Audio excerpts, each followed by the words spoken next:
In this video, we will solve the differential equation dy dx is equal to 4x plus y plus 1 whole square.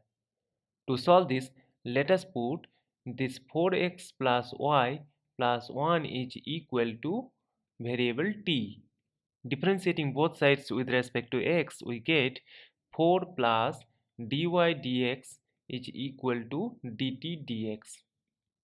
That is, dy dx is equal to dt dx minus 4.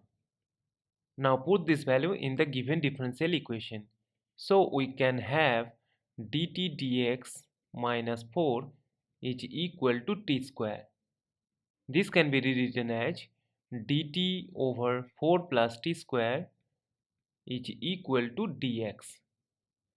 Now integrate both sides. So we need to add integral constant c. Now using this integral formula, the left hand side will be equal to 1 by 2 tan inverse of t by 2 is equal to x plus c. Now putting the value of t, which is given here, the solution will be equal to 1 by 2 tan inverse of 4x plus y plus 1 divided by 2 is equal to x plus c. And this is our final answer.